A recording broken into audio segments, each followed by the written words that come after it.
Hello, you beautiful people. Welcome back to the Long Term Podcast. I'm your host, Advin Villa, and today we have Chris Valaire. We're going to be discussing ways to budget for cars, the mindset to being a car salesman, and finding passion in unconventional ways. And yeah, Chris, I've known this guy in high school, and he's just an all-round great guy, and the conversation was great. Hopefully you guys like it, and do not forget to give me 5 stars on Spotify, review 5 stars on Apple, and subscribe if you're on YouTube. All right, we are live here with Chris Valaire. Hello. Welcome. Thank you. I do Welcome, feel Chris. welcome. Yeah. So, man. Tell me a little bit about yourself. So, my name is Chris. I've known Advin for a good couple of years here, but I've seen a couple episodes of the podcast. I always see you posting about it online, and it was always it's cool to see people I knew and seeing them in a podcast because you always see celebrities, and everyone always gets excited when it's their favorite celebrity, but at the end of the day, a celebrity is kind of just somebody that you know that somebody on the street is more likely to know. But when it's one of your friends, I remember watching. Personable, man. Totally, yeah. When I was watching the episode with Shiva, it was really cool because I would totally watch a podcast by somebody that's so interested in the medical field, regularly. But it's fun to be able to take somebody that I used to play Counter-Strike with at times. I get to see their input on a little more of a serious window into life. So what got you into being a car salesman? You're very passionate about everything that you do. You make all these YouTube videos about it, and you're clearly doing a great job. Yeah, no, it's tons of fun. I think my passion mostly stems from the fact a lot of the time people have told me in the past that oh, Chris, I think you'd work good in that environment. But my girlfriend's dad was originally the person who got me into it. I was working as a project manager's assistant for a landscaping firm, and I found out that job was kind of seasonal, not super dependable in the winter seasons when there isn't trees to be planted. As a person who goes and coordinates the planting of trees, you got to wonder what you're doing with your time all day. My old boss used to always go through a bit of a cycle of like beer gut and then construction guy, and I'm seeing how unhappy he kind of was at that age, and I was like, I don't know if I want to do that. I want to pick an even less reliable career, and I want to go into sales. That's kind of what I thought. Well, if you're passionate about something, it doesn't matter if it's not as stable. Oh yeah, totally. Yeah. And the thing about car sales is that the stability comes from the passion. There's tons of people that I've worked with in the industry that I thought would suck, and there's tons of people I thought would be great, that after 2 months, the people that I was like, oh boy, this guy's on his way out, is he's gunning with me, and we're kind of fighting to be number one. And then those same people are like, this guy's going to be amazing. It's like 2 weeks later, they drop off the face of the earth, and they just quit. So what do you think it is that differentiates someone from a low-class car salesman versus a good one? Because I see this... there's a lot of car salesmen out there, different approaches, different strategies, and just their demeanor, personalities. Yeah, totally. Right. I don't know if you've seen this guy stationed out of the Calgary airport. His name is Driving with Steve, and he sells rental cars. And he has these ads on Instagram that I find really, I don't find them they don't annoy me, but I just find it very funny. Someone who works in the industry, but I'm always scrolling through, and then he'll be like, hey, don't buy a new car, buy a used rental car instead. My name is Steve, and you see his whole pitch, and this, I have my own pitch that I use on my customers, but yeah, seeing that it's, you can definitely highlight strengths and weaknesses of other people in the industry. I wouldn't say somebody who bows out of the industry is a bad car salesman though. I've quit from my dealership. The one that I worked at, actually, I quit there 2 times. This is the second time that I've quit too. Oh wow. Originally I was thinking about maybe going back to school, but the first time I quit, I wanted to work for a bigger dealership, see if that opened a couple extra doors. But when I was quitting, it was never because I wasn't successful. It's because maybe I thought my time could be used in a more successful environment to flourish on that a little more. But I don't know. Yeah, I'd say car salespeople have 4 main tenets you could describe for positive attributes. There's their time effectiveness at work. There's their dedication to the career. There's always a baseline intelligence that plays a factor, and then the last one is just interpersonal intercommunication ability. And you always I'd say for mine, my time effectiveness is probably the one that I lose out the most. I probably work 65 to 75 hours a week. Like, Wow. at work. Yeah, like on the dedication side, I'm there. In our industry, it's called working a pinner. You only have to like work 6 hours. That's the shift. But if you work a double shift, you can take opportunities, take leads for twice as much time. You're there twice as long. You have that much more time to close deals. So I'm amazing. I'm not afraid of working there through the extra hours, but you always got to make sure to catch up on those, those other elements. What keeps you going? I think the main thing that keeps me going is because, obviously I come from a family that, like, I think my mom's been to like 9 post-secondary institutions, like Really? like really educated family, and then I'm a 2-time NATE dropout. So it's a lot of those Right. things. It's not like shame, but it's like, if you're gonna do this, you have to make sure to do it on a level where it justifies, in the past where I've given up on certain things. So it's like I kind of can't give up. Because bad luck comes in threes, maybe. I don't know, something like that.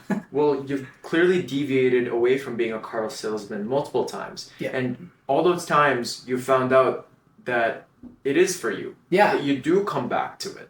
So Yeah. is there something about cars that just calls for you? Yeah, I've always found it kind of like, I don't want to say cringy, but like I'm really into cars. I love my car. I know. I Since love high working school, on my you cars. love your cars. I love my cars, but I always find it like, I think the biggest thing that kicks me is when you see people talk about it on like Instagram. You'll see like an Instagram post, it'll be like, like as a man, if you're not slaving away and buying an Audi, you're like trash. And they're like, Right. your car is everything, and your car is like a few Right. things. Like, I refuse to name my car. I refuse to call my car a girl. My car's a guy. I treat it very poorly.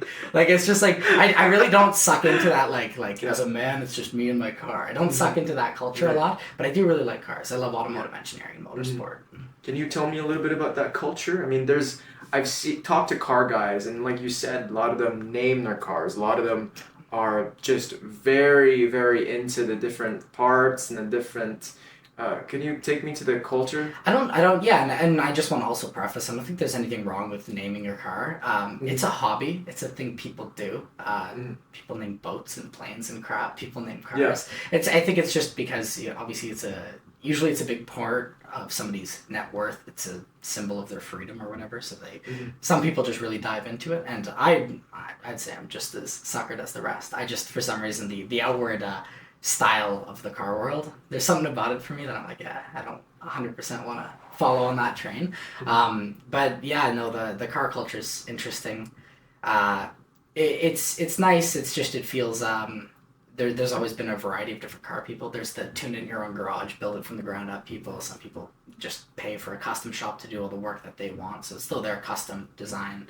They're instead investing their time into usually their work or whatever form of income, passive or active, that they have, and using that income to build their car. And then the two sides squabble. Oh, I built mine. Or, Yeah. oh, well, it still looks like crap because you built it. And yeah, a couple sides of the car community, but at the end of the day, it is one of those things where, like anything in life, if you take it too seriously, it's gonna have negative impact. But yeah, now I've seen all you guys. You guys do like the big car meetups, and it's it's beautiful in a way, man. Because everybody comes together, and it seems like everybody accepts each other. Totally. Right, and got all these different cars, and you're looking at the engines, but it forms a community. Makes you feel a part of something. Totally. Cars depreciate, right? They do. So should people buy a new car or a used car? That's a really tough one. I've never spent more than $5,000 on a car. I just want to preface it with that. Okay, right. I'm very cheap with my tastes. I bought a $4,500 Yeah. Acura with like 300,000 kilometers on it. Yeah.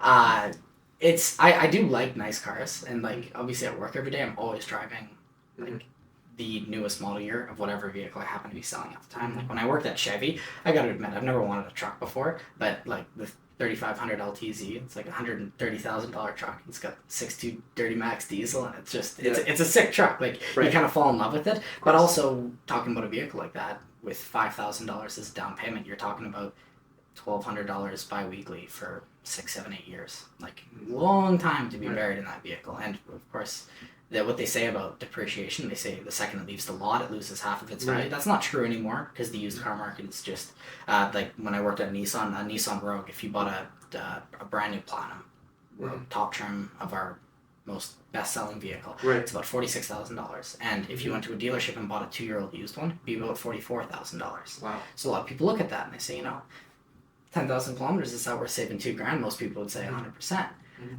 But you got to remember the car industry, they're at the end of the day, they're geared by a sales approach, kind of like myself. So looking at it one-dimensionally, just walking into the dealership, $2,000 cheaper for the used car. Sounds like the way to go, and that's always what I thought. I thought, why would you ever buy a new car? But there are incentives with buying a new car. So obviously, like, your warranty and stuff is up to date, and you don't have to deal with anybody else's butt sitting in your seat. Like, it's yours and it's brand new. But the interest rates that you get approved on. So even if you are somebody with prime credit, you own a $1 million house, you've never missed a payment on any of your bills, you have several like black credit cards, you have a really good credit base. And even if you're married and you try to go get approved, like, no risk of you not getting approved, you're going to get approved. The best rate that you're going to get approved on a new vehicle, if the dealership doesn't have subvented rates, which means they artificially increase the price of the vehicle in order to make the interest look lower, to make it more appealing to customers. But if you're actually just looking at a used vehicle, you're going to get approved at maybe an 8.99 rate versus that 5% rate. And if you factor in not only the price of the vehicle, GST, dealer fees, and the interest accrued, you're going to be spending probably an extra $10,000 on interest by buying effectively the same vehicle, but buying it on a used interest rate, because the used interest rates are a lot higher. So it's one of those catch-22s where, yes, you can buy like a lightly used vehicle. I personally wouldn't. I would always just buy new. If you're paying in cash, you can go buy one of those, because then you don't have to worry about the interest. But if you're somebody our age, there's I always say, like, it's kind of like you either make the jump or you don't. In my opinion, what I'm likely going to do, just because what I see in the industry, I will buy a car from a dealership at some point. I'm likely going to buy a car probably about 12 months before I decide to buy a house. And the reason for that would be to build my credit up a little bit. I don't think it's bad to buy from a dealership at all, but if you're buying like one of those $30,000 used cars that's about 4 years old, you're kind of right in the sweet spot to get suckered. The cars are still, the price of the vehicle won't be, you'll see the price and think, oh my god, this is ridiculous, because the used car market's insane right now. But you're really going to get bought, not actually by that, you're going to get suckered into buying things in finance. You're going to get probably not a fantastic interest rate. And these are all things that are fine if you're in a position in your life where it makes sense. There's always a time in your life where it makes sense to buy a certain classification of car.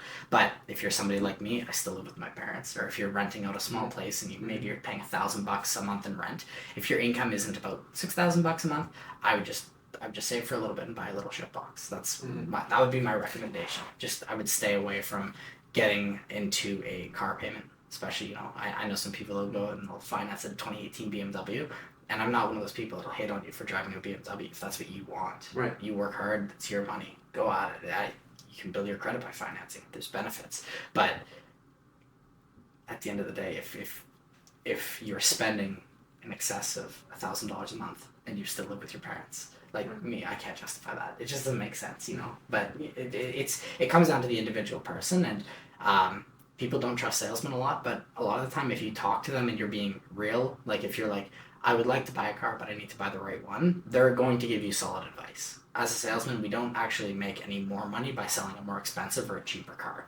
The profit margins on all of them are about the same. If you go into a dealership and they're telling you should go for a more expensive car, usually it means that's their actual advice. If they're trying to get you to go for a lower trim car, at least in my experience when I'm selling customers, it actually usually means I'm trying to get a lower payment out of the managers, and I'm trying to get really low numbers to convince them to buy it today. Not because they love it. When they tell you should look at this high trim car, it's because they know you're going to love it and you're going to sell yourself on it. So the price of the vehicle obviously plays a big aspect into it, but... And for a person that doesn't know what to look for, because I'm not a car guy. Yeah. I don't know anything really about cars. I know that I can drive. Yep. That's it. Mode of transportation for me. But when I do look for cars, I don't know where to start, because you had said there's all these different things, even the finance and what type of person you are, depending on the age, if you live with your parents, if your credit score. Yeah. Where does one start? I would say the first place to start would be to understand. I think, like, first of all, understand what you want.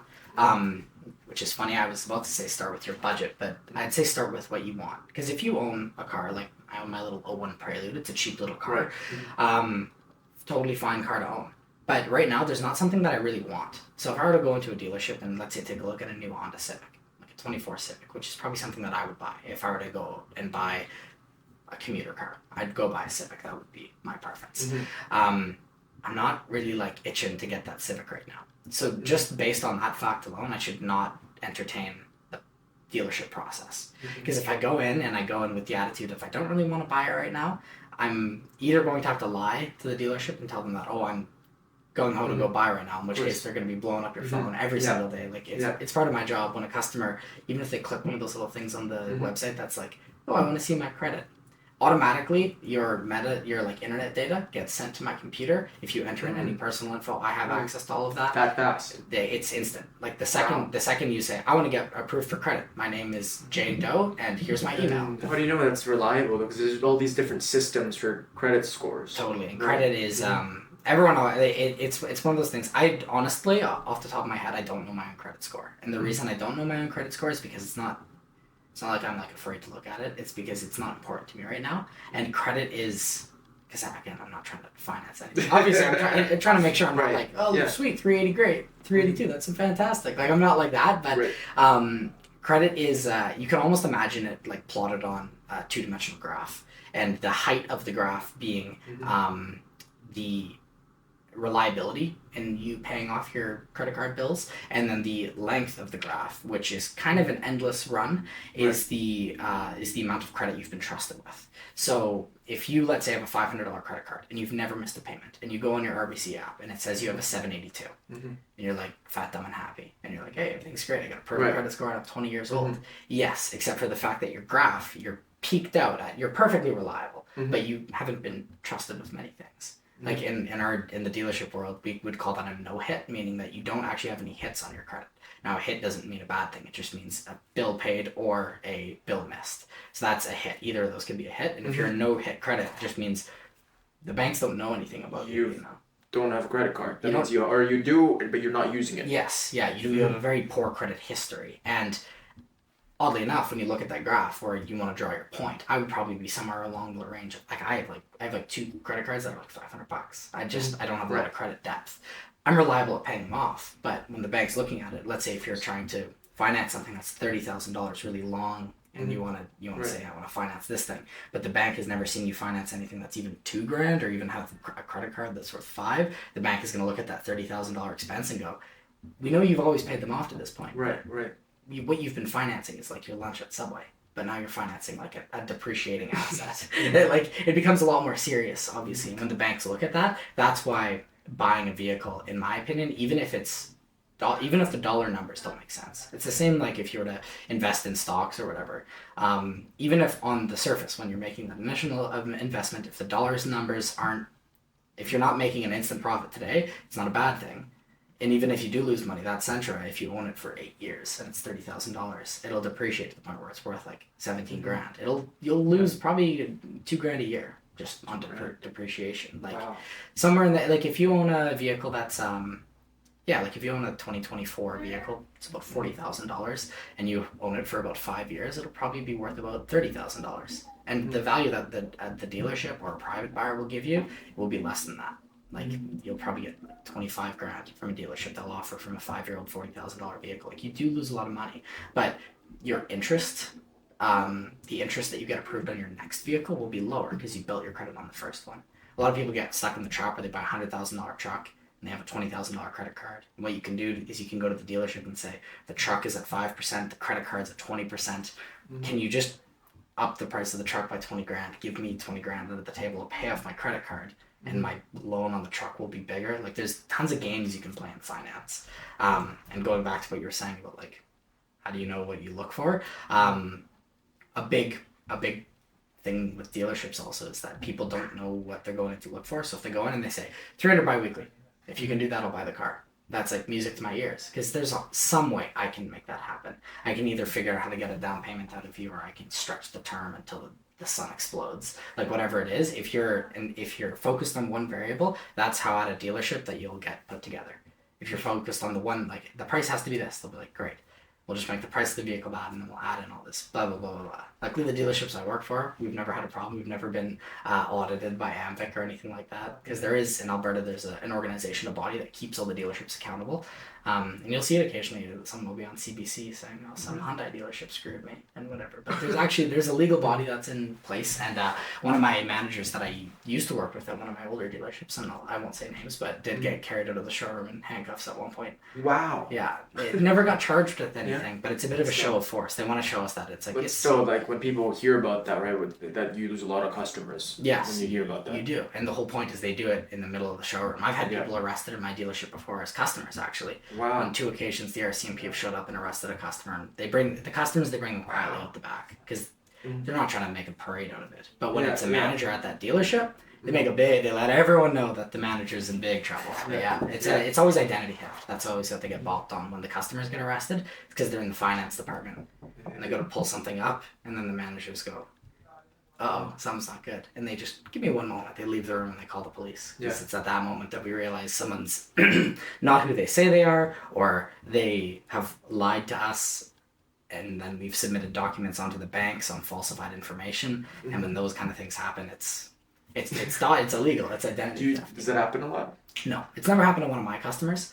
It usually happens with customers. Like, dealerships are divided up into parts, service, sales. Sales is divided into floor and subprime. Those are like the two disciplines. I'm very heavily on the floor side. This is normal people, and subprime is also normal people. But subprime, it doesn't always mean that they have subprime credit. What it means is that they're inquiring for a vehicle through a lender that usually offers a subprime approval. So if you go on carloanscanada.ca and then you submit it, and it says, Manulife Financial is going to do a credit scan, and then you got a call from some guy trying to sell you a car, he might tell you he's from Manulife Financial, but he's actually from St. Albert Dodge. And because what St. Albert Dodge does is they pay Manulife to handle their clients. Manulife doesn't have a sales team. Dealerships do. So we pay Manulife like $500 per contact, and we say, "Give us their info, we'll sell them a car." And Manulife says, "Sure." And all they do is they put ads about how we approve everyone. And then people that have really bad credit, that are either trying to fix their credit, or maybe they're not quite sensible enough to know that they should be fixing their credit, and they're like, "Oh, sweet, I'll go get a brand new Hellcat. Yeah, why not?" They submit those leads, and it comes through our dealership in a second sense. The customers obviously do know they're working with us, but that first phone call, it's, "Hi, my name is John. I'm on behalf of Manulife Financial here. My office is located inside this dealership. I have a car for you. You're already approved." And at that point, the customer's like, "Oh, gee willikers, I'm going to jump on that." Like, "Oh, yeah. Hop right on that. Yeah, I didn't think I'd get approved." But sometimes you have really good credit people who are like, "Oh, well, I would like to get approved. I have no idea what my credit is." And they shoot it through, and they're like an 826 Beacon. And then we're driving to their house and rolling up the carpet, and we're like, "Danielle, come with us." Like, it's yeah. People, yeah. Does it usually match up though, like the credit score that they give? Does that line up with all the rest, or? When you look at an actual bank's credit score, a lot of people go through like Credit Karma, for example. And on Credit Karma, your projected score, they're always going to give you a score at about 15% higher than where you actually are. When it actually comes down to the banks, usually people's idea of where their credit score is it's usually about 30 to 50 points lower than that in reality. Yeah. But it doesn't actually matter. I've had customers that are. I literally had a customer that was unemployed, had 4 kids. Unemployed, wow. And was receiving $6,000 a month from low-income benefits, and was receiving low-income housing that he was renting out to... Wait, he's making more than... Yeah, he made more than me that month. $6,000 per month just because he has 4 kids. Yeah. Unemployed. Yeah. And he took them out of the country for 6 months and brought them back to the country, and then he requested that the government pay him the federal child support. Yeah, there's people like that, man. Yeah.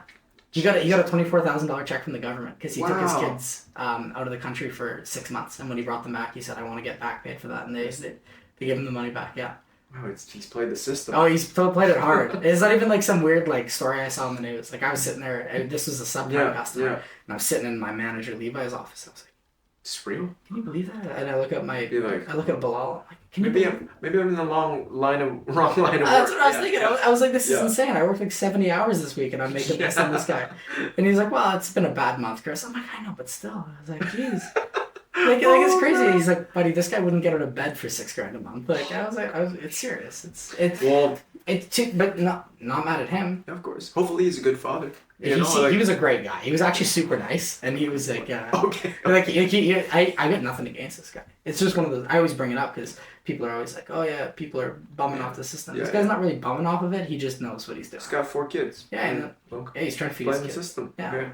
Yeah, you got to do what you got to do to feed the kid, and I respect that. Yeah, exactly. There's a lot of stigma when it comes to car salesmen, because you ever hear the sleazy car salesman just wanting to take your money. Yes. Right. So when you go about your day and you have that in mind. Yes. How do you get around that? Because I mean, I can confidently say that I'll say this to the camera, hand on my heart. I've never like scammed a customer. I've never. How are you supposed to make your money, Chris? Honest to God. Honesty. That's how you get your money. You don't make more money being honest. But you can make money being honest, I think is the best way to put it. You can always make a little bit more money being a little bit greasier. But the way I operate is very non-frictional with the people I work with and with my customers. Right. To the point where a lot of people would describe sales, a lot of people that have worked in sales have aspects of it that are like, oh, I hate the fact that like you have to act like this so that the managers like you and do whatever. And it's I've always said, like, I'm a people pleaser. I'm a bit of a yes man, like, just a bit. I just want the people in charge to know that I'm not going to cause them problems. Of course. And that helps me on my end, and then same thing with my customers. Usually, as long as you're very honest with them up front, as the situation develops and as the sale develops, the opportunity for you to lie is actually very low. Like any lie, when you start off with a lie, it snowballs and you get caught in it. But I'm very, like, here's the deal. But do you ever, are there be people that you catch and you see that you're here, or maybe you're just not, there's not much to do around, and you hear people say certain I listen to my coworkers all the time. Mostly to hear how they work. Maybe you hear a certain thing that's, like, quite not true, but it's also not a lie, or maybe an exaggeration. I would say, honestly, the dealerships I work in are very oriented to be dealerships that don't have to rely on that. The idea is that it's a very it's a business model where every dealer, like every vehicle we take in as a trade-in, we have a preset value target for our profit. So when somebody comes to trade in their vehicle, there's a number that we have, and every vehicle that comes traded in, we mark the price up the same on every vehicle so that the profit is the same. And the idea is that as long as you're selling cars, you will make money. You shouldn't have to lie to people, because people should want to buy here because it's easy. Of course. At the dealerships I've worked at, I want to say about a quarter of the sales I've gotten. Whether or not this is true or just the customer saying this, but the customer's been like, yeah, we're buying here just because, like, we never got that hairs in the back of your neck feeling.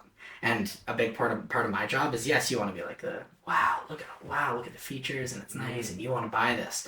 But a lot of it is they already do. They've, like I said to you, like, where do you start? Do you actually want the vehicle? They've already sold themselves. They want a Grand Cherokee, let's say. They want one. That's it. And then when they show up to me, I just have to make sure that 2 hours they spend with me on a Saturday afternoon is a good use of their time, and they leave going, oh, I like that Chris guy. And if they leave saying, I like Chris, that alone, you've sold them the car. There's only 3 things it takes to sell somebody a car. Do they like you? Do they like the vehicle? Do they like the dealership? A lot of customers already come loving the vehicle, but they show up and they hate dealerships and they hate salesmen. Yeah. So if you can be different, just off of that, boom. Like, no problem. So how do you be different? A big thing is, like, I guess it sounds a bit cringy to say, but I really do try to be more creative with the way that I work, and I'm very different customer to customer. So I had a gentleman, his name was Freddie Nyinga Sumva, and he was from not Belize, Burundi in Africa, and they speak French there, and I speak French. So with him, I actually got 2 of his friends, Pontien and Olivier. Pontien? Yeah, I know. And my French went from, like, useless, because I forgot how to completely speak it, to having, like, 30-minute long conversations. It was actually the first time that I ever, I got to help with a finance pitch close, like, when we're dealing with the final paperwork, because none of the managers in the store spoke French. So I just sat in the back corner of the room, and they would say something, and then I would give them the Coles notes in French, and then we'd get through it. But it's things like that where a lot of my coworkers at past dealerships have actively told us, especially the managers, mostly because it's a very specific situation with some pretty heavy cultural influences that could be played on it, but they said don't tell anyone that I speak these languages, because I don't want the customers to come in and then assume that because I speak these languages, I'm going to be best friends with them. I'm here to work. I do speak them if I can help them. But for me, I'm the opposite. I'm like, yeah, tell everyone that speaks French that there's a guy here that speaks French. And they said, really? I said, yeah, tell all of your friends. And anytime somebody comes to the dealership, I'll give them the same experience. And they say, okay. And then off of that one guy who walked in on a Friday night in November, I've sold 3 cars since to his friends in like the past 4 months. I mean, I've seen this when we went to high school with, who did the Filipinos hang out with? That was a kind of the outlier, but usually people flock to their own, where they belong, right? Yep. Whether it be language, whether it be just the sports, like the hockey boys hung out with the hockey boys, the car guys hung out with the car guys, it's right? natural. Yeah, it's only natural, right? And to go against the natural side of associating with people who are of like mind, it just, you're shooting yourself in the foot. You are, yeah. Right? So you mentioned that with every single customer you have different approaches. Yes. Right? So you have this French guy, and he's from, you got to know his background, you even pronounce his name. Yeah. Really good. I'm not sure how to pronounce I think it I did correctly. okay. Yeah, probably didn't. Hopefully you didn't butcher. Yeah, hopefully. But so a person walks in, and they look in, they look lost, and maybe they don't look lost. What do you look for? You look for their eyes, like do you approach it, and you have to be a little bit prejudiced, just a bit. Just a little bit. You're not like, what do you mean by you're, that? you're not being like racist or anything. Right. But like when somebody walks in and you can see that they're wearing like tailored pants, that in and of itself, I'm like, okay, this is probably somebody who wakes up on time in the morning and goes to work and does their job. I don't think that's being prejudiced, though. It's I not think being that's prejudiced. like just looking at a person's appearance, like judging a book by its cover. Sure, we shouldn't Yeah. all do that because it's not right a lot of the time. But if you got a person that's walking in clean cut, with the suit on, fancy, looks nice shoes. But even more important than that, like again, I'm not trying to judge somebody based on their wealth. Of course. Even their face. Somebody that maybe doesn't have a lot of money or doesn't have good credit is still somebody that deserves to be a customer and still deserves the same treatment. Just because you're poor, you're going to be treated poorly. That's never how any dealership should operate. And we were talking earlier about like signs of a poor salesman. If you have the mindset where when you're sitting with your customers, you actively don't like them, automatically you failed. That's just a sign of just poor human interaction. Yeah, it's a little bit entitled. Because like if you go into a conversation and you already aren't feeling up to the conversation, you're not willing to learn, how are you going to learn? And you're just, because you've already judged that person, or it's even going into a battle when you feel like you're losing, you're going to lose. So going into a battle and you don't want to listen, you're probably not going to listen. Right? No, I've had a couple clients, man, where they've had some pretty shocking backstories that they've shared with me, and it's not necessarily because I know that I'm like the best car salesman ever, but I know that out of those 4 things, the interpersonal side, I've succeeded. Right. People telling me about like family trauma and stuff. Dude. Once you've gotten to that point, if they're willing to share that with the greasy car salesman, clearly I've passed that mark. And they're like, okay, I can trust Chris. I'm the same way, man. Everywhere I go, like I work at this sign shop, and I go to university, at the University of Alberta, and the way you interact with people, right? Like even just outside of being a car salesman, when you make people feel heard, when you just understand them, like even if it's just the car that they wanted, they're open to telling you their life, right? And there's a plus side. They might take your advice and buy the car, and we're both happy. Yeah. Right? Because you listen to them, and they feel a lot more cathartic after sharing their trauma, because everybody does. They're a little tender, a little soft. Yeah, of course. And you get the deal sealed, and you mentioned the 3 things. What were they again? Yourself, the dealership, the vehicle. Dealership, right. If you can sell yourself, they like you. If you they like the dealership, they trust the place they're in. And if they like the vehicle, why can't they buy the car today?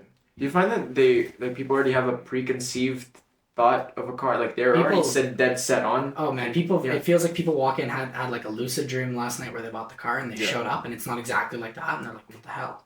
Like people have, and that's why when I use I use the word prejudice because I think that's the most dictionary correct term. I don't necessarily think it's the most emotionally correct term, but they have infinitely more prejudice towards me than I do to them. At least when I. I'm gonna search up the exact definition. Let's see the exact definition on Google.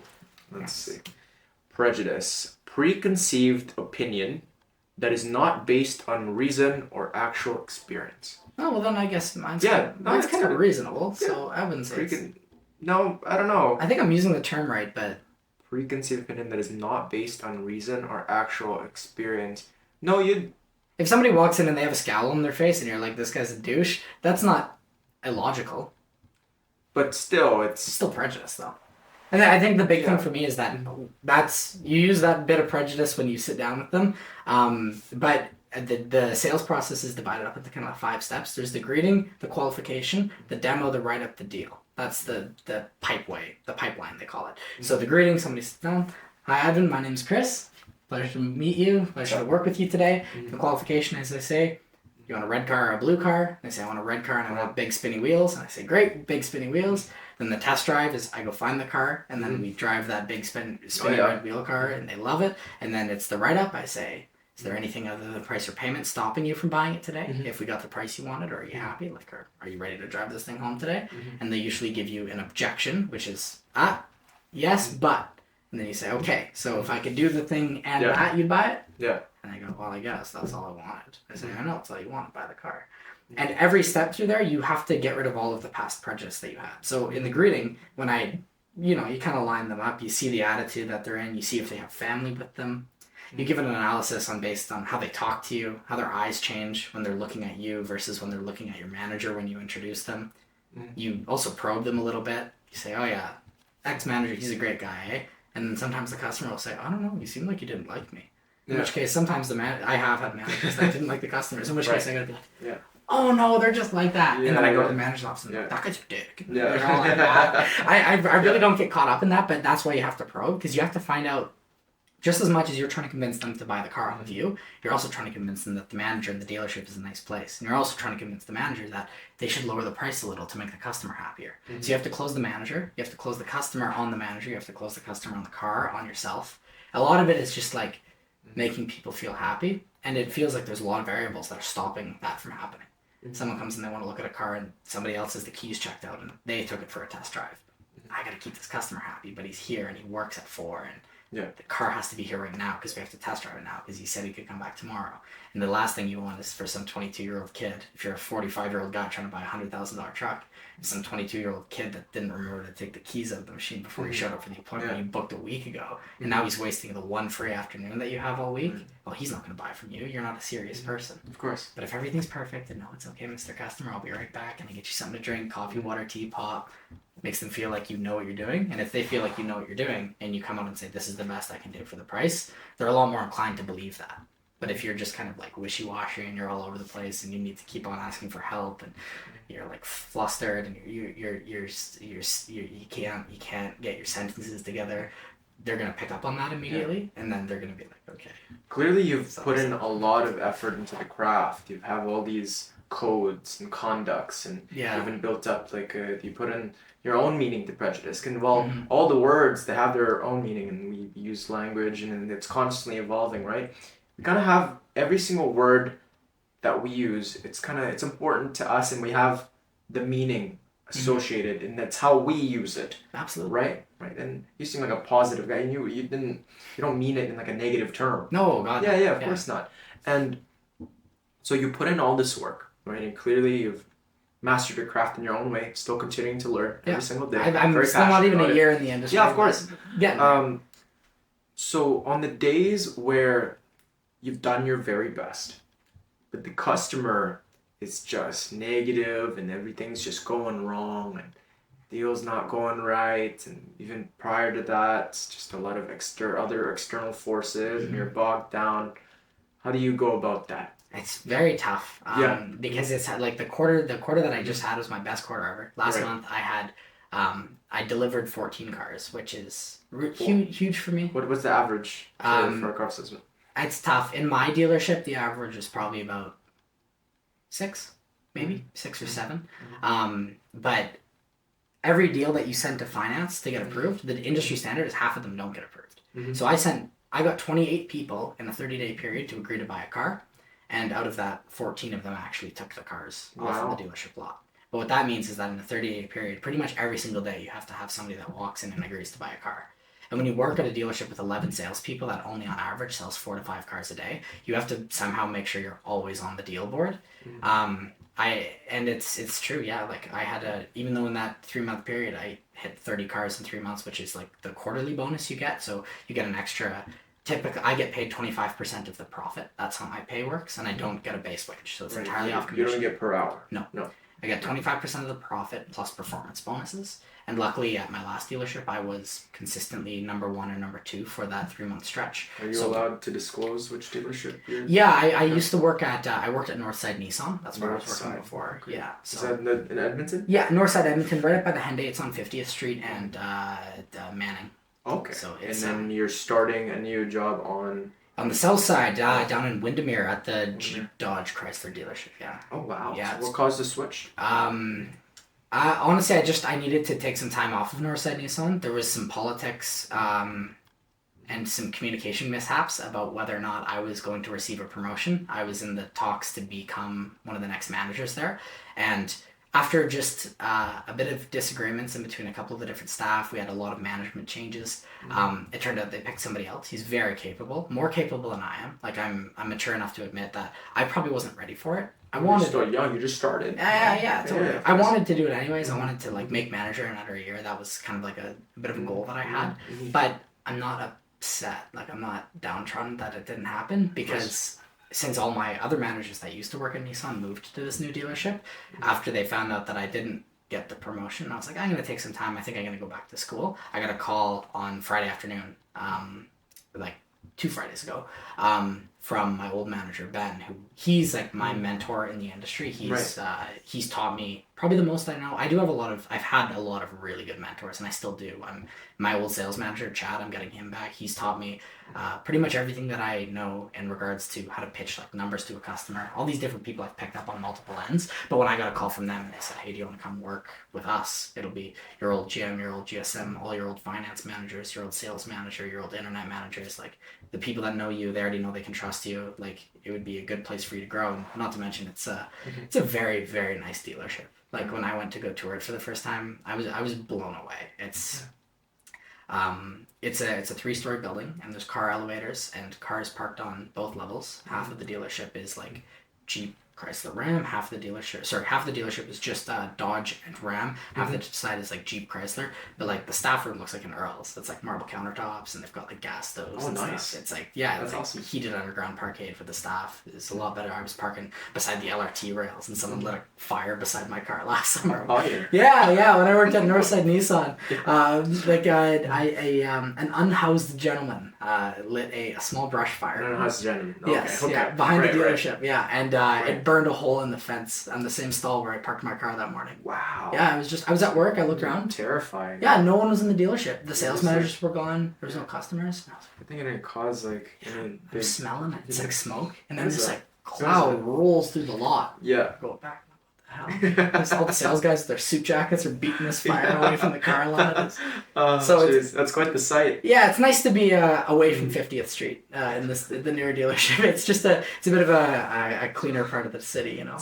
It was like at Northside Nissan, it was like I got angry going to that McDonald's because of how gross it was. But like at Windermere, it's like I took my girlfriend Cassie to go look at the new dealership, and it was fun. We like stopped in and saw some show homes and stuff on the way, and it was a very quaint neighborhood. It's actually where I used to work when I did landscaping architecture. So I planted the trees that were in front of where the current dealership is. So that Glen Rating, Keswick, Windermere area. So you gave birth to those trees. Yes. I laid the foundations.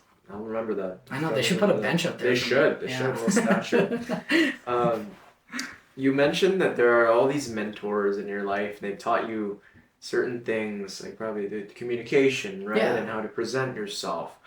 Hey, who are your idols? I'd say it's really corny. And it always happens, you know, when somebody wins the Stanley Cup. So I want to thank Mom and Dad. But my parents are actually, they've got to be my biggest mentors. I've never known them to be anything other than extremely hardworking and like honest and true individuals. I think I can only think back to maybe 1 or 2 times where me and my mom have had a disagreement where, of course, she didn't end up being right in the end. Now, mind you, I was upset that she was right in that situation. I'm some dumb teenager. I'm like, Mom, what the hell? But like in reality, they're not overbearing. They do really want the best for me, and they're very, very intelligent people. My parents are the two smartest people I know. Yeah, I've heard. Yeah. We've talked a bunch, and you're Yeah. very, very. Your dad's a pilot, right? Yeah, my dad's a pilot for Canada, and my mom is she has a master's in adult education. That's And amazing. yeah, she works Wow. for the government. She works in the healthcare sector. That's amazing. Yeah. That's awesome, man. So, yeah. It's tons of fun. Yeah, there's some super smart people, and it's I often look back and, in retrospect, right, you kind of take the moments in life and you think, oh, my parents do this for me and they told me this, and now looking back, like I'm the same way where, wow, like these are some hardworking individuals, and while you're a kid, you really don't know that. You kind of just are presented and they tell you certain things, but then when you're this age, right, it all adds up. Yeah, once you're trying to put it together yourself. You put it together yourself, like, oh, so my dad taught me this about discipline. Mom taught me this about honesty, authenticity, and then now you take it to the car sales, and you bring life to all the lessons, right? And it's just so, like, it's great to pass on information to the next gen. Yeah, like I think I've been very blessed, even in my attempts to go to NAIT and not finishing those programs there. Even though I'm not a university person, and I'm definitely not a university hater. I find a lot of people who don't go to university as maybe a coping mechanism of the fact that they never Bash on it. Yeah, they kind of bash on it. And a lot of people that are in my shoes, especially, like, I'm a 2-time NAIT dropout. Like, I failed twice at the backup degrees that people that fail from the U of A go to get. So I could look at that and I could tell myself, like, oh, you can't do anything worth a damn. But at the end of the day, I still did spend 4 years in the classroom environment. I think it's helped my ability to speak, and I think that I can convey ideas at a university level. There's always lessons in every single Absolutely. Yeah. Right? Yeah. And I think that, sorry. Go on. No, I was just going to say, like, in my industry, and again, I also don't bash on people that haven't been to a post-secondary. I think that's also a fine way to go. It just so happens that the majority of the people in my industry don't have that, like, post-secondary background. And as much as those stupid Excel spreadsheet classes are stupid and they're a little bit of a waste of time, it is helpful because I do have the full, like, business skill set. I know how to type a professional email. Things like just the basics like that, where when I show up to work and it's me versus another 22-year-old salesman, I look better because I look more educated. And I'm also a firm believer of, you don't need to go to post-secondary, right? To succeed, you just need to talk about your passions and bring that out, right? Then once you bring that out, bring that to the surface, you realize there's a niche for you, and it doesn't have to be school. Maybe it is school. Maybe it is. But it doesn't have to be. No, I totally agree, like all these different people that have come on this podcast. You got Jordan, who's a hairstylist, Jaden, master chef. Yeah, I know. Right? Used car salesman, and like all these things don't require really that much schooling. Well, and I would say credit to them. I was like doing online school at the same time Jaden was. Even for their professions, like even to go through a cosmetology school, it's a lot more strenuous than the training that it takes to do my job. My job, a lot of the time, there are stories of people who show up, get no training, sit down with their first customer on their first day, which they're not supposed to be doing, but no one else can take the customer, and they sell a car. Like, in my job, in our training, they actually told us a lot of time to be dumber. Because when you don't know what you're doing, you're trying to sell a car to somebody and they ask a question, and you know just enough to half-ass answer that question. If you answer the question wrong, you look like an idiot and they don't trust you. But if you just go, I need to talk to my manager. I don't want to give you wrong info. I want to make sure that you have all the correct info. The customer goes, damn straight. And then you go, I don't know what I'm doing, to your boss. And your boss tells you what to say, and then you go out and say it. But if you answer it, and you answer it correctly, you have to be able to answer the follow-up question. And a lot of time, that follow-up question is the damning question. After the test. I respect that. And admitting wrongdoing, or admitting that you don't know the question, is like one of the biggest lessons I've learned, because you just end up looking dumb, right? And if you don't ask that question, or you don't know it, or if you pretend like you know, you'll never know the actual answer, right? Totally. And that kind of mode of thinking, just people are ashamed to not know everything, and that's the logic to that is there's so much information. Why do you need to know everything? You don't need to know everything. There's too much to know. There's like too much. At the end of the day, yeah. And we're human. Yeah, identifying things that you don't know is important. Like when I first started out my job, honestly, I was very quiet. Never cracked jokes. I was like friendly with people. Like serious guy? But I was quite serious, you know. And for like the first 3 months that I worked in the industry, I worked every single day. I worked 90 days straight. First day I took off was for me and my girlfriend's 1-year anniversary. And I was like, the whole day I was stressed that I wasn't at work. Like, and it had only taken me 3 months to be in that like mindset where like I pretty much just live at the dealership. I'm gonna have to suck it up. Are you a workaholic? It's funny because honestly, I'd classify myself as a lazy person. Yeah. Like in reality, I would say I'm like if I were to say if it's a barometer spectrum of lazy to super hardworking, and you were to say who is Chris Valaire as a person, it's probably right in between middle. I think super you're lazy. just a very passionate individual. Yeah, I think I'm not passionate. I'm the same way as well, and if you're not, I think that's everyone. That's everyone, yeah. Yeah. That's another thing too. I look at me putting myself on a little label chart. It is bad to, I am a this person. I am this. Yeah. To be like nailed down to a few core tenets or values, yeah. But like you were saying, if you're passionate about it, you're gonna obviously work to go do it. Maybe some people are a little more susceptible to the passion. Yeah. Some people might be a little more willing to do work that they don't want to do, but they have to do. And I think that's why a lot of people honestly become workaholics, because it's the only thing in your life that you have to do. You have to work. That's the idea. That's just kind of to escape. Yes. Right? But for you, it's a passion. It's actually to engage more in reality because it gives you all these great feelings. It makes you feel fulfilled. Totally. Right? Because for you, it's just you've learned so much about people, about like all these connections. About not only is it just about the connections, you learn about the car. You're a car guy, so you get to drive all these different cars in the lot. Yeah, totally. You don't do it for money. Well, like it's funny. Like I do it because it pays enough money. No, I don't do it. I'm not like next month I have to make this much. Because you could have gone to the construction route. You make way more money than that. Could have. Yeah. Like it didn't make you happy. I was in a good place. Yeah. But. Yeah, it's tough. I don't want to say that I don't do it for the money because I think whenever people say that, it's a bit foolish. In a way, we kind of all are. But in a way, like passion's more important. Yeah, right? Let me put it this way: I do it because I like doing it.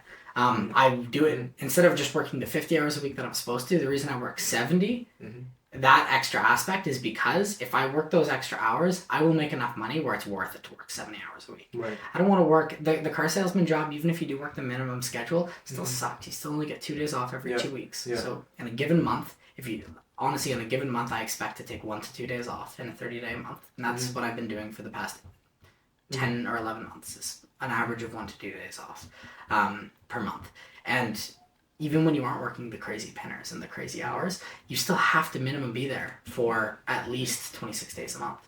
So if you're going to work in the car sales world, and even if you're not going to go above and beyond, you just want to be a middle tier salesman, which is totally fine. You can do that. It's just that your life is, you're still a car salesman. You're still going to be at dinner with your friends and family, picking up phone calls from customers, and you're still going to be dealing with, you don't work till 2:30 this day, and you get a call from your manager at 8 telling you that you need to come in by 9 because this guy's coming in and he has a problem. And if you want to live the car salesman life, in my opinion, you should just fully do it. It's a lifestyle. It's a lifestyle, yeah. I work with a lot of people who are still in school that do car sales, and I'm really in favor of doing school while working. I think it's great because I think that you get job experience, school experience, and you get to financially and educationally advance yourself all at the same time. I do not think that if you join the car sales world, you should try to juggle both. That's amazing. I also don't think you should have part-time jobs. Yeah. But I worked all the way through when I was at school. I'm in favor of that, but in my opinion, if you want to do it, you got to just do it. I've talked to a couple car salesmen, and they tell me it's tough for them because there's some months go by and they don't make any sales, right? And that means they're not eating. And there's also a lot of doubt in there. How do you deal with the self-doubt? Do you ever get it? You get it? Especially towards the end of this most recent quarter, like especially the last month, it was like, it would not take a long time for me to get into a bad mood. When I first started, it would take a week without selling a car for me to start to be like, okay, something's up. But it was like, when I was pushing for that 30 car goal, and out of the 3-month window I had to do it, it was the end of month 2, and I only had 16 out of 30. So I had to pull 14 cars, and I'd never done more than 10 before. So I was like, oh crap. Yeah. And it got to the point where it'd be like I'd be working like a 13-hour shift, and it's hour 6 13. Yeah, like last month I worked. We had to be at the dealership by 8:15 every day, and I probably left on average at about 9:30 every night. So just over 13 hours a day. That's awesome, man. Yeah, that's where the big hours come from. Luckily on the weekends we closed at 6, so the latest I would stay on those days is 7. But still, like 8 till 7, like still a long day, you know, like still an 11-hour day on the weekends, Friday, Saturday, Sunday, and then through the weekday, Monday through Thursday, it's like 13 hours, and then probably out of that week, I would have one day where I'd go home and I would only work like an 8-hour shift that day instead of working the full shift, just so I'd have time to like do laundry. Like honestly, I would work 80 hours a week if I could. On the exception that weeks had more hours in them. The problem isn't working a lot. The problem is not having any time to myself. I don't really care. Like when I'm at work, it's car salesman is not a hard job. That's another thing I need to preface. It's not a hard job. If you looked at my screen time on my phone, for example, you saw like it's like in that 13-hour shift, I probably burned 3 hours of that just doing whatever.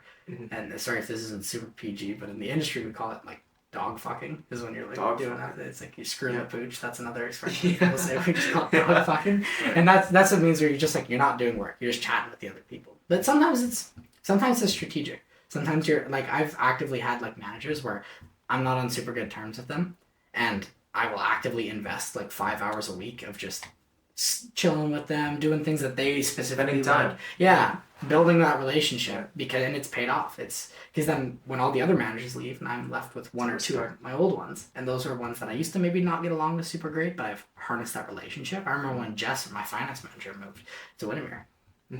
Immediately when the new finance guy showed up, I made sure I was the first salesman he met. Nice. I gave him my card with my personal number. I said, awesome. Personally call me 24/7. I swear to God. If I don't pick up, I'm asleep, I'm dead, or I'm with customers. I say that to everyone. If I don't pick up, I'm asleep, I'm dead, or I'm with customers. Yeah. That's what it always is. And he was like, thank you, Chris. This makes my job as a finance manager so much easier. I don't have to chase people around. And then I held up to that. Every time he called me, I was always right on the dot and made sure Maz had all the stuff tight. And because of that, when I need anything from any finance manager, even if I'm asking for something that's very annoying and salespeople shouldn't be asking for, it's kind of like a know your role thing. Well, the good thing that Chris V, he's always very considerate. So now when he's coming to me and he needs help, he needs help. I know that he's not being useless and he's not skirting. It's like, he needs me.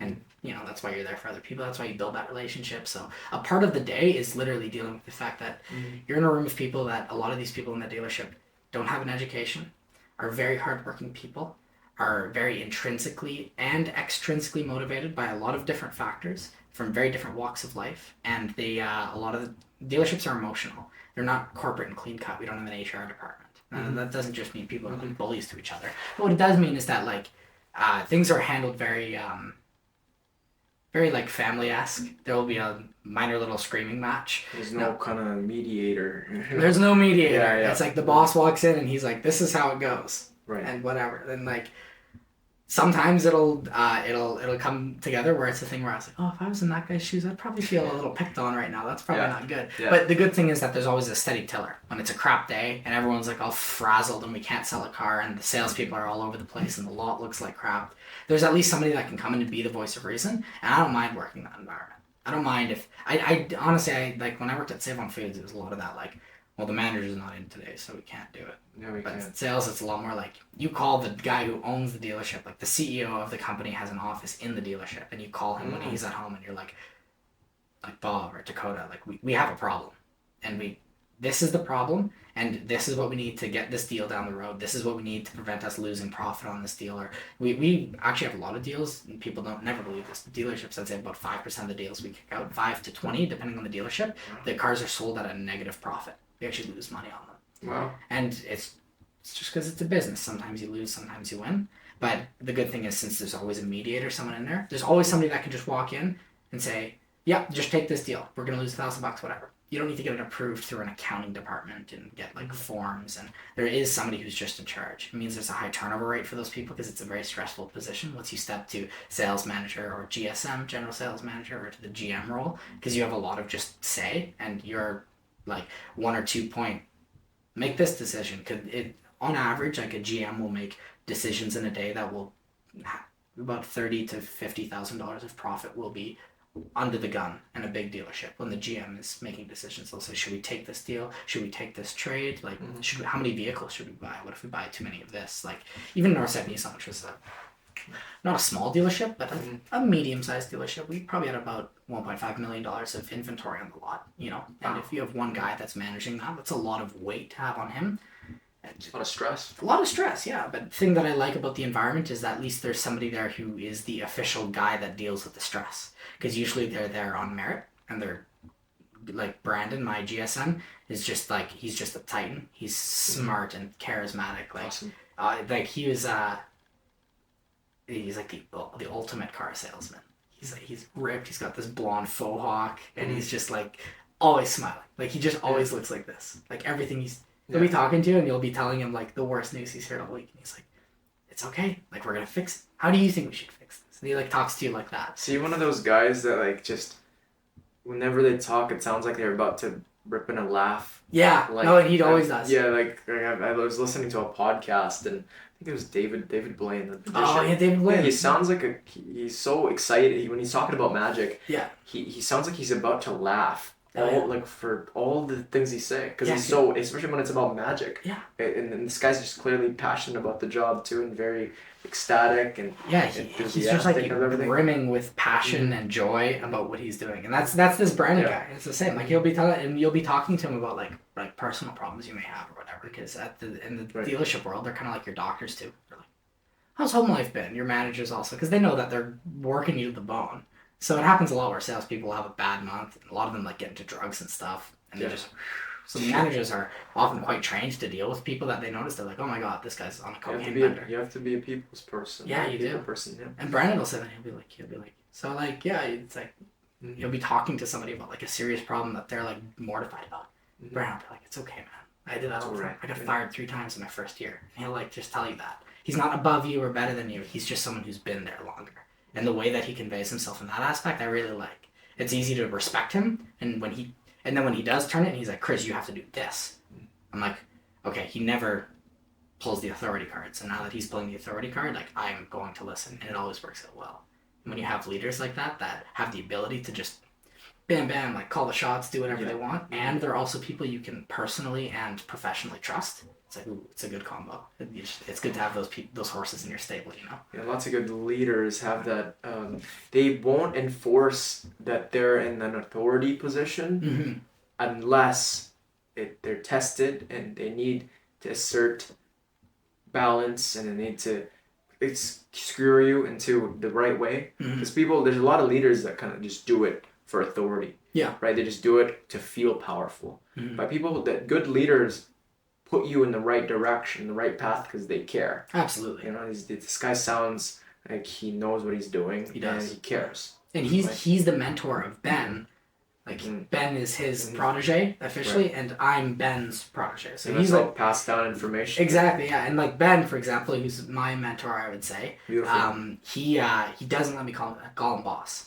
He's been my manager for about 6 months now. But when we started on the floor, we were in the same position. He got promoted, and he doesn't let me call him boss. What? Yeah, because his whole thing is easy. He's like, "I'm not your boss. Not your boss. I'm not your boss. I'm your mentor. I'm someone here to help you learn a few Respect. things." Yeah. And it's just it's easy to respect Ben. And again, that way when Ben calls me on my day off, he's like, "I need a thing." I'm like, 100%. Because then when I'm in there and I'm like, "I need one more deal in the next week to hit my bi-monthly goal, and then I'll get this bonus." Ben's like, 100%. And then he'll work with me to get that extra deal. Playing off each other, being able to work together, and the more you do it, the more seamless it becomes. Which is again why I'm happy I get to work with Daniel. He was like my work best friend, and as a sales guy on the floor, if I had a customer coming in, I'd always say, "Daniel, I have a customer coming in," and I knew that he would be respectful to them. I knew that he would probably close them on the deal, and me and Daniel had a very mutual agreement. I've never argued with him about like who gets what credit for the deal and who gets what money. We always come to amicable terms, you know. You guys don't get competitive over... We're very competitive, but in a good way. Daniel, when this last quarter, I was number 1 on the floor. I was the only one who hit the quarterly bonus. Congratulations. Thank you. Daniel was with us for 2 of those 3 months though, and Daniel beat me by 1 car on both the other months. So he's actually like, he was the number 1, and then he left to go to Windermere, and then I was left. So then he had 10 cars left to go for quarterly. I had 14 to go for quarterly, and he left, so he couldn't hit that 10, which he would have definitely hit, and I went and hit the 10. So he's a little older than me. He used to sell home insurance, so he has a little more experience. He's also just a very smart guy, very clean cut, easy to get along with. His customers love him. He doesn't work as many hours as I do, but he's more time effective when he's at work. So His quality is higher. yes, his quality is higher. It's great that you're able to recognize that. Oh yeah, totally. Yeah. I call him a part, like in the industry, if you don't work a ton of stupid pinners and you don't burn yourself, people call you a part-timer. That's like the thing. So literally anytime Daniel ever goes home, even if we're both there after hours, I call him a part-timer. So it's fun. I feel like I'm like, oh, look at how many hours I'm working. And then he leaves and he goes, whatever, I still sold one more than you last month and I get to go home. You're still here. So we both kind of laugh about it. Neither of us actually like, see, he could leave that and he could be like, man, Chris doesn't respect me. And I could leave and I could go, man, Daniel's lazy. But how I actually leave is I go, no, I'm working hard. And Daniel leaves and he goes, yes, and I was successful today. So I get to go home. And we're very both like, yeah, whatever. We get along. That's awesome. Yeah, it's just a good environment. And you hear stories all the time about dealerships. Like, my manager, Chad, he's got into like 2 fist fights with other salespeople when he used to work at St. Albert Dodge. Like, he used to be rough and just tumble. fist fights in the parking lot. I couldn't even imagine. Maybe in the parking lot. Or did they do it? Did they do it inside? Inside in front of customers. Oh wow! In the showroom. It's yeah. quite the sight. Huge, yeah. I couldn't imagine. Yeah, when I worked at Chev, another sales guy yelled at me in front of his customers. Yeah. I was like, and that's a story and a half. But I was very just like, sure. Like in front of your customers. What you should be doing, you should be like, I'm gonna talk to you later, and then you go yell at me. Dude, but like seeing a fight in front of your eyes, you ever seen that? Not like a real one, I don't think. No, well, not maybe like, not like a fist fight, but like yelling at each other. Yeah. Yeah. No, it gets tense. I was at a barber shop in the Philippines, and it happened, man. And it's quite the sight. People gather around, and people are like so eager to listen. Yeah. Right. It happens at fist fights too, but it does. Like seeing 2 people, like just like street side. Yeah. Just so much seeing emotion. like that primal. Yeah. In us, right? That primal feeling, and it just draws people in. So maybe you could stage something like that to get some sales. Yeah, totally. 100%. No PR is bad PR, right? We do it all the time with the no PR is bad PR. It's true. Yeah. We do it actually a lot with everything. Like for example, if I was coming to bring you the numbers, like the way that like you would assume, hey, Advin, we've got the numbers here. Yeah. 60 months, here's our number. Yeah. 72 months, here's our number. What do you think about those? And then the customer's like, and then that's fine. But the way that like I've been taught to do it, so you sit down. Hi, Ivan, I got some fantastic news, alright? Oh, it's okay, you ready to hear these numbers? You take it, you flip it around, and then you're like really leaning over the desk. Yeah. And you're like, here. It's some great news, some nice short payments. And then you put the pen, you line up the tip of the pen right with the line where they sign, where they agree to the payment. And then you sit back, and you just smile. And like, even if they ask a question, you don't really like answer it. You just let them talk, and they talk to themselves. It's really weird because the commander just says it to you, and they're like, and then you're like, okay, I guess this maybe works one in a million times. But it's the psychology of it is a science in sales, and it's very awesome. It's like do this, and then he's gonna sit back, and he's probably gonna talk to himself for about 2 minutes, and then you're gonna lean forwards again. And you're gonna ask how close can you come to that, and then what he's gonna say is he's probably gonna say 300 on this one, and he's gonna say he can't do this down payment, and then you're gonna use this line. You're gonna say, remember, the down payment is reflective of the biweekly payment. So a lower biweekly means a higher down payment. He's going to get choked up, and he's going to come in, he's going to give us a bit of a better offer, and we're going to come up with our next offer, and he's going to take that. And it literally goes exactly like that. This is why when people go to the dealership and they say, I don't want to get screwed up or like ripped off. It's like, okay, but you've already actively decided to buy this vehicle. So you pretty much just want to find the cheapest one in the city. Go online, you look, all the dealerships at the same price. There's not really honestly a bad deal at a dealership. You really only get screwed if you buy extra stuff.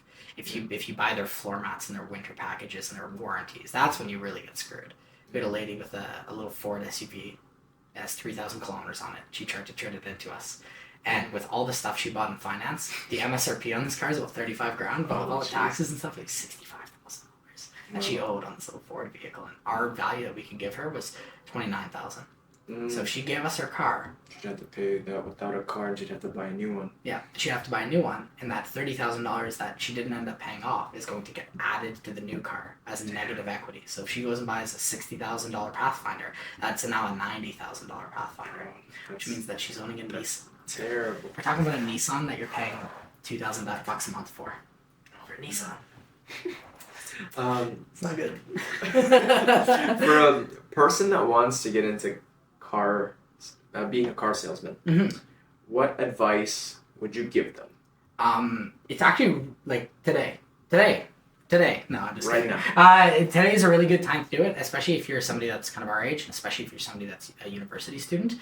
At North Sydney, we currently have 2 people that are uni students that are trying it out for the summer. You got 4 months to give it a crack. Usually in the first month you make, no matter how many hours you work, there's a 3-month probationary period where you always get paid minimum wage for 40 hours of work. So even if you work 80, you get paid minimum wage at 40. So it's $2,400 a month. So even if you don't sell anything, there's still like, at least you're not wasting your life just not selling anything at a dealership. You're still going to be making a bit of money. Like, it's going to be not good. The hourly rate, like my first month, I made like literally like $3.95 hourly. Like, it was really bad.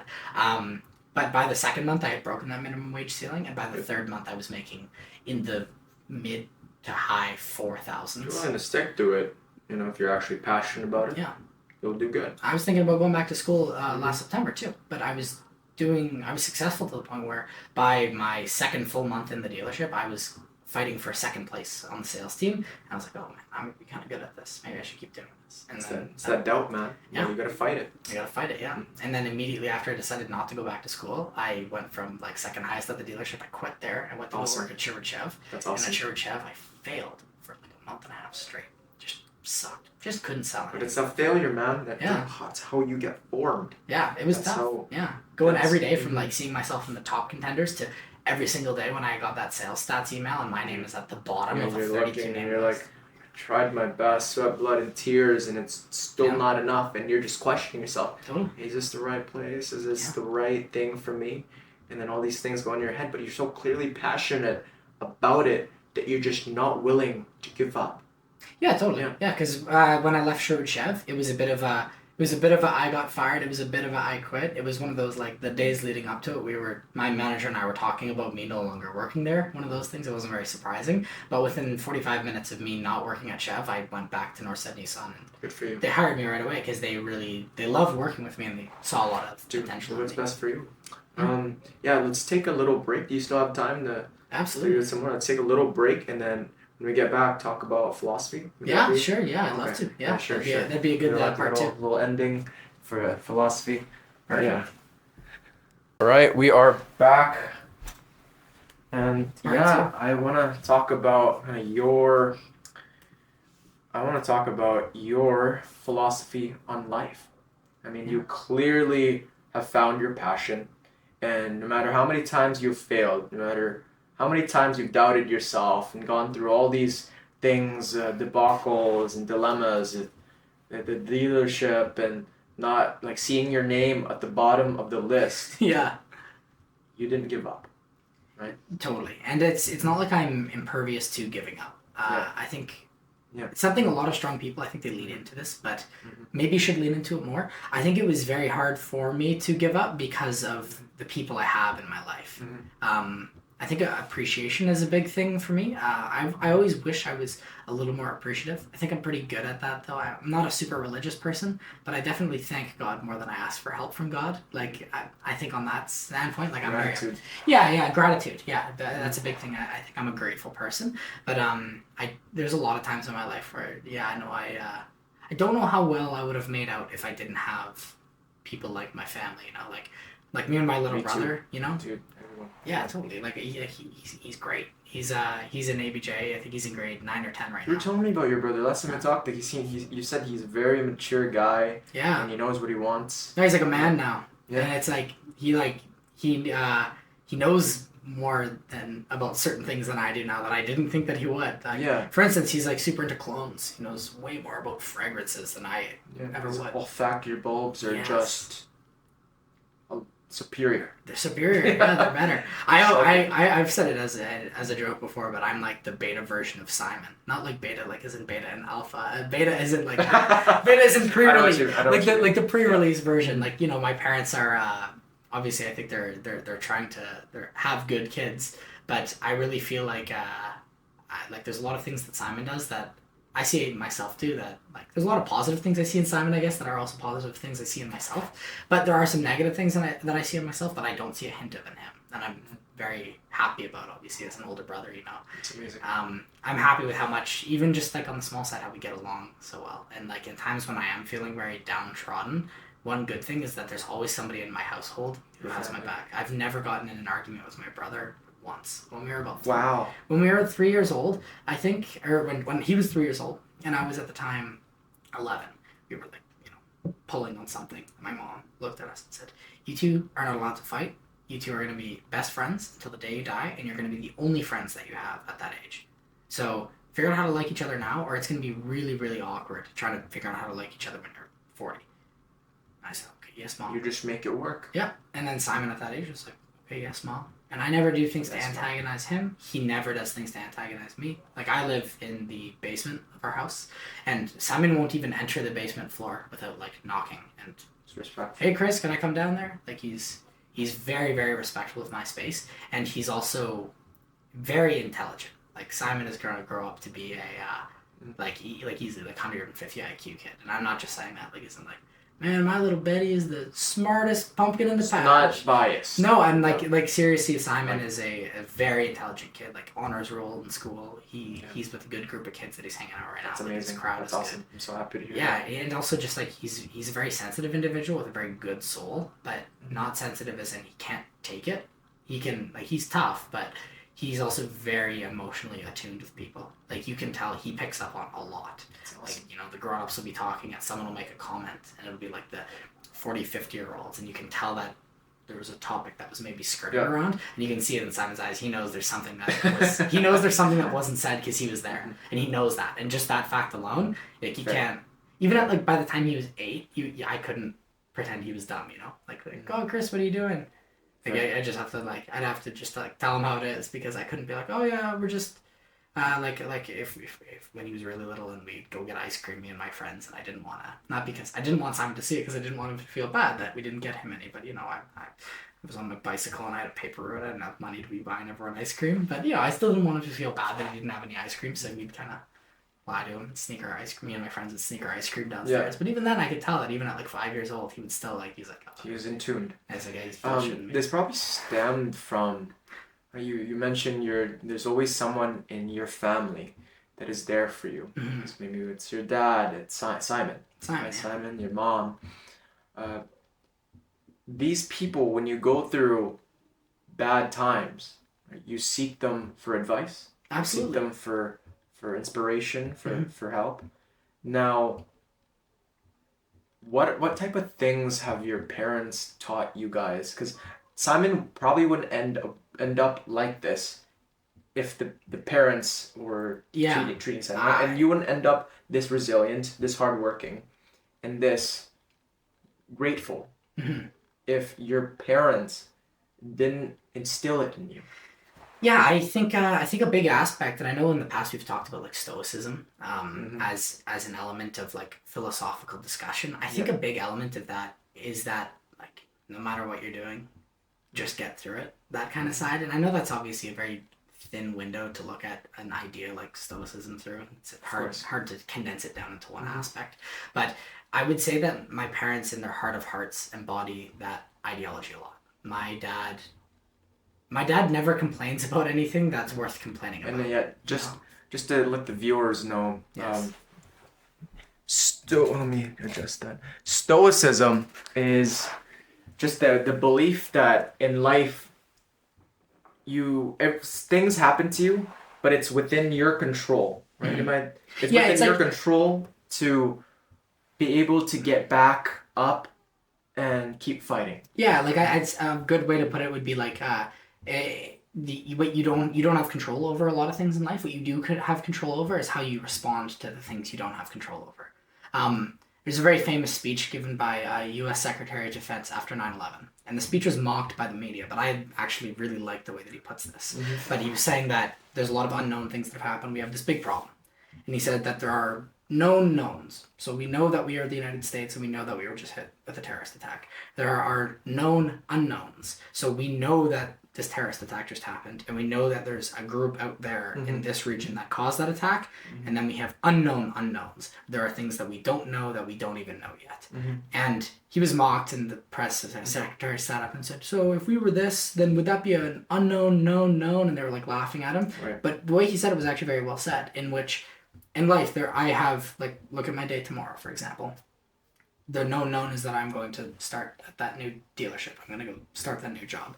But there's some known unknowns. I don't know if on my first day I'm going to sit with a customer. Are they going to spend a couple days bringing me through some introduction? And then there are some unknown unknowns. What's going to be my biggest problem in a month when I work there? I don't know. But I need to make sure that in a month, I'm in a mindset where I am ready to overcome that. If I run into a problem and I go, this isn't the same workflow as it was at the other dealerships, it'll be just like Chev, where I started off, sunk to the bottom, failed out, had to go crawling back. But if I'm putting myself in the mindset where I already know there's something I'm not going to be ready for, I'm preparing myself to be ready to learn, then it's not that scary when it comes up. It's like, oh, this is the thing I need to learn. And I noticed this also a couple days ago. I was digging through some of my paperwork in regards to my education. I was going through old mechanical engineering homework slides. And I'm looking at some of these sheets and I'm like, it doesn't look so hard.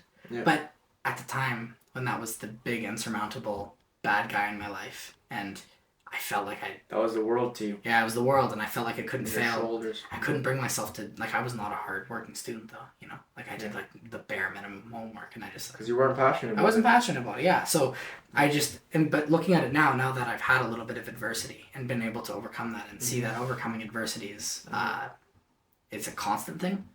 Like, for example, even if you're somebody that's recovered from a disease like cancer, for the rest of your life, you're still overcoming the fact that your body was just at war. And that's uncertainty, whether it's going to come back, and totally. Like what is that? Is that taking a toll on my mind? I didn't know until I was 18 that my grandmother actually had breast cancer when I was very young. Wow. And she had the whole thing. She beat it, no problem. And the whole scare only lasted. She never really, I'm sure she probably came to terms with it, and it was in her head the whole time, but she didn't let it stop her from living. No, totally. No, yeah, it was, and because of how she's a very religious lady, her faith in God, and every single day, even though she's come on up on like 82 years old, she still always walks 10,000 steps a day, no matter what. That's amazing. She gets outside. And, discipline. Yeah, totally. Because my mom came back with a study that the two biggest predictors of death in elderly people are loneliness and leg fat to muscle ratio. Because when you're going under the knife, when you're getting operated on, if you have nice lean muscles in your legs when you're old, it's easy to find veins and find problems. But when your legs are like marbled with fat, it, like, once you open it, it kind of just dissolves on you, and that's kind of gross to say. But the point is that when you're old, you want to make sure that near all of your hardcore arteries and veins, there's a lot of muscle mass built around it. That way it's strong. That way when the operator's going with the knife, they're cutting into a fortress. There's like some substance there, you know? So she told both my grandparents, who are both in their 80s now, both my grandmothers, so my grandfathers have both passed away, but both my grandmothers, she's like, yeah, you guys need to each walk 10,000 steps a day. And again, there's my mom with her, her scientifically backed data, and she's like, you guys have to live a long ass time, and I'm not letting you go down easy. So that's awesome. Yeah, like my mama, she's again early 80s, and she's still going on cruises in like the Mediterranean by herself, no one accompanying her. That's amazing. So inspiring. Yeah, and smart too. She's also like wicked sharp. I haven't seen a single sign of her mental health deteriorating. She's still involved with volunteer groups. She was an accountant up until the age of like 70.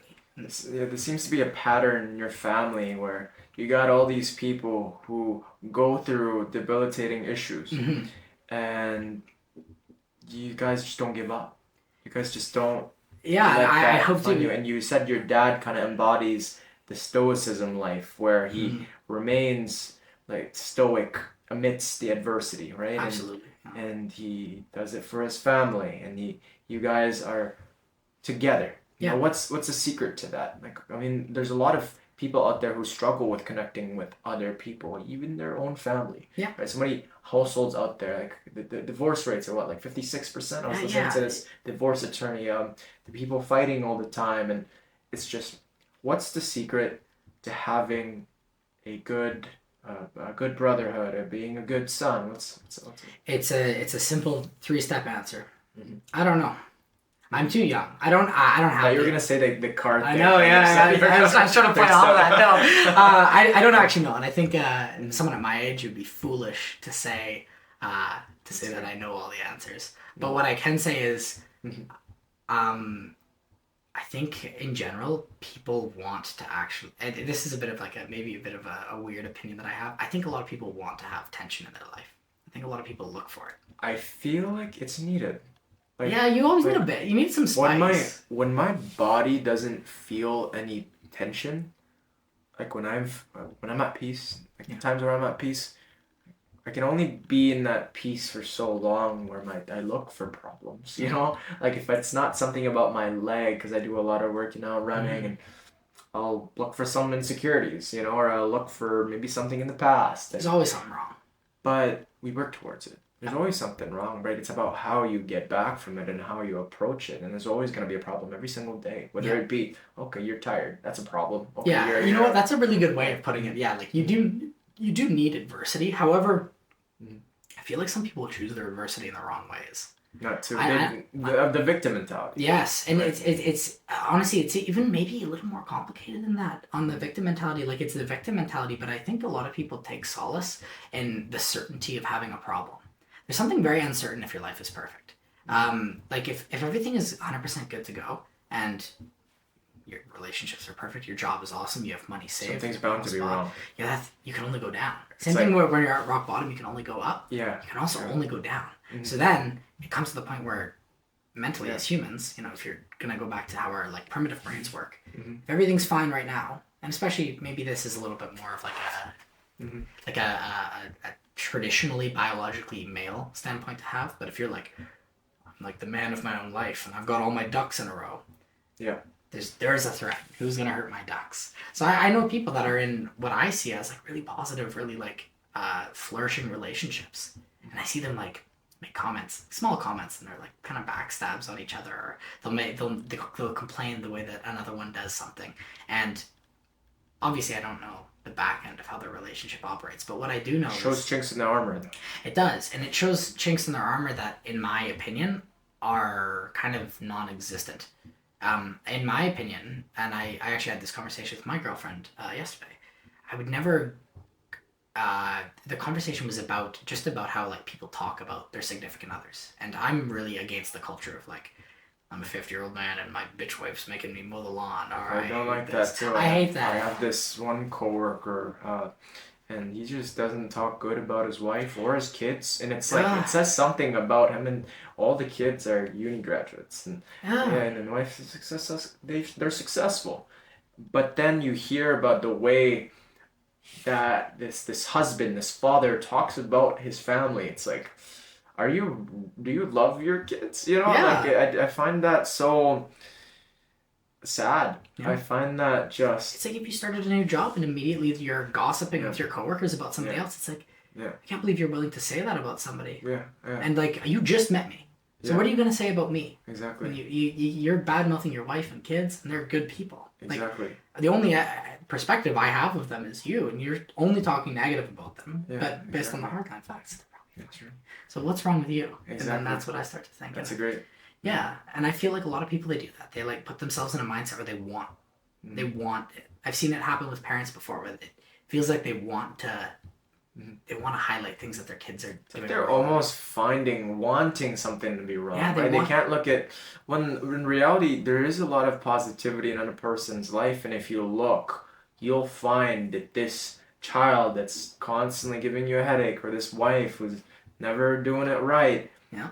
If you recognize their strengths, and if you tell them, if you show appreciation, if you... Or maybe it's not even then. Maybe if you just look a little more intrinsically, why am I feeling like this? Could be very about yourself. Yeah. Right? Could be about like, it shows how you go about it. I'm sure it's a lot of shame, a lot of doubt, and a lot of just discontent. Yeah, totally. It happens a lot with people where I find I'm talking to them and honestly, sometimes I get angry. Like somebody will be talking about themselves and they just like, they won't let themselves be a winner. Yeah. And it really bothers me because I'm very much of the standpoint, and they say this in the dealership world a lot. A lot of dealerships are competitive with each other, where the salesmen hate each other. But the dealerships that I've worked at, we've been very good at like, it's us versus the other dealerships.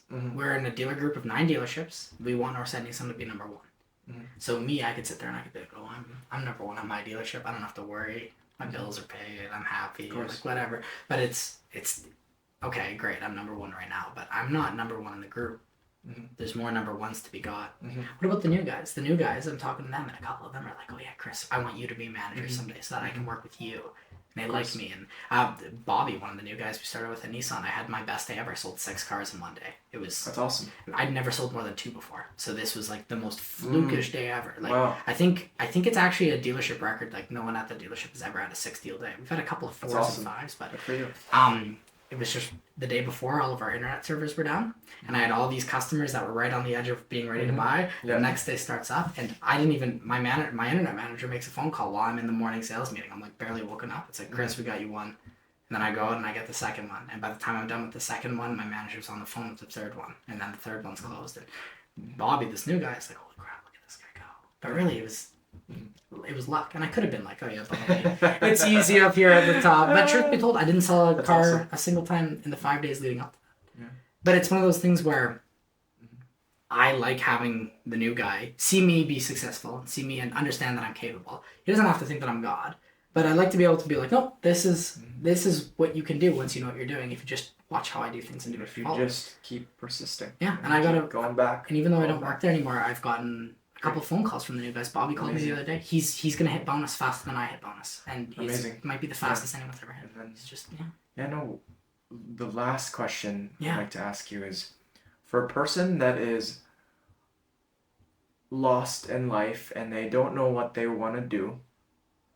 They see that school is the right thing for them, but they're not really sure. But maybe they want to get into being a car salesman.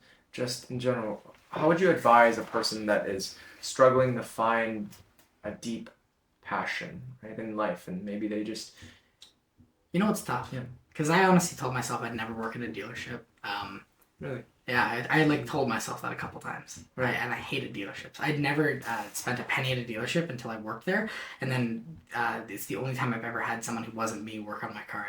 I had to go to the racetrack that night for a track day, and I needed my brakes flushed, and I couldn't do that in a suit and tie, like with a 30-minute turnover window. So I gave them my car, and I was like, whatever. But before I worked at the dealership, I was like, hell no, I never want to touch this place. Yeah. Now that I work there, I'm like, oh, okay.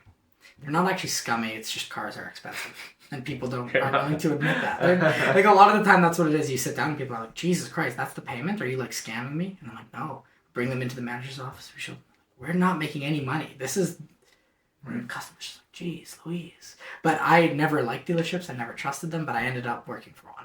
And I think it was just because, honest to God, I believe it's because I was in the mentality of I was open to new opportunities, and I was open to trying a new skill set. And that new skill set, I was interested in trying sales. And from within the past year, I have worked, this will be now my 4th different stint at a different dealership in 1 year. Oh, yeah. And I've received 3 other job offers from other dealerships and 2 other job offers from other sales positions. Everybody wants one piece of the pie. They just want a piece of the pie. The crisp pie. The crisp pie, yeah. And I don't think it's because I'm like the Bill Gates of my industry, but I think it's because I'm somebody that's excited to learn and willing to learn. And you don't take no for an answer, and you always keep going. Totally. I received a job offer to go work in Turks and Caicos at a Rolex dealer. And it was going to have like paid housing and like all this stuff. I was going to be making pretty good money. Cost of living is high there, but they even had like paid transport for me and stuff. The family's not there. The family's not there. Yeah. My friends aren't there. I'm still friends with like me and Bag. Like, so we go back to kindergarten. Like I couldn't leave a lot of these guys just because I've known them for so long, and obviously, just as much as I've spoken positively about my family here, but my friends also. Like I've got a great circle. Yeah. I just very blessed for the people that I have here, and I think that even though there might be a slightly better opportunity across the pond or anything like that, it would be very foolish to not appreciate what I have here. Yeah. So to summarize, for a person that doesn't know which direction. Oh yeah, sorry. I would just keep your eyes open. Mm-hmm. That's the biggest thing. Just keep your eyes open. You could go to a job fair. You're probably going to find a job at a job fair, but you might not find a career at a job fair. And if you're looking for a career, if you're looking for something that you can, you might find a career at a job fair. Who knows? Maybe drywall installation is like your burning passion, and you go to the job fair and you see, and you do a little expo and you do the drywall installation. You go, this is great. And you go and make $150,000 a year as a drywaller. It happens to anyone. Just don't stop. Yeah. I guess all I want to say is that when I was a kid, all of my friends wanted to be engineers or doctors or nurses or whatever, and out of the like group of 10 of us that ended up going on to like some form of engineering school, only like 4 of us are actually on the track to actually finish it out. Oh man. The rest of us are just doing whatever. So Yeah, that's awesome. Yeah. And yeah, I'm so happy to have had you on today, and I've been looking forward to this conversation for so long. yeah, it's been lots of fun. Yeah. I'm definitely a huge supporter of the podcast. Oh, thank you, man. I hope Dude, it- that I hope it- means a lot. I hope it keeps going very well in the future. I'd love to be on it again Yeah. if the opportunity is open. Yeah, next time will be better audio, better Yeah. quality, better everything. We're gonna get you some of those Yeah. like foam sound installation. Yeah, boards, yeah. Have that, because you know, kids playing outside, family. Yeah, family. No. Life will never be perfect, guys. But we out here with Chris Valaire. Yes. And One more thing before Yeah, we sure. leave. Yes. I just wanted to say, if you do send anyone my way down at Windermere Dodge, this is the salesman plug that someone would usually give. Yeah. This isn't going to be a big plug. Honest to God, this would be more so probably something like if your parents are looking for a vehicle, if you guys are, absolutely. Out of my own pocket, though, I will double the referral bonus. So if you send some money our way, Okay. it's usually about a $200 like bonus you get. If you send me a client and they buy the car, I give you $200. Oh wow. It's a standard, but out of my own pocket, I'll double it. I'll bring it to $400 for Okay. viewers of the podcast only, though. Viewers of the podcast. Yeah, viewers of the only. podcast only. So you have to. I'm gonna quiz you. You're gonna have to give me at least like 3 episodes that you've seen. Oh, man, And I'll have that's some awesome. questions. So, Yeah. but if you have, there you go. Bring your dad by, get him a nice truck. It's $400 in your pocket. Everyone's happy, you know. Yeah. But you have to be a viewer of the podcast. You have to watch the podcast. So. Yeah, thank you so much, guys. Hey, it's been an absolute pleasure. Yeah. No, lots of fun. But as always, guys, keep it long term. Absolutely. That's great.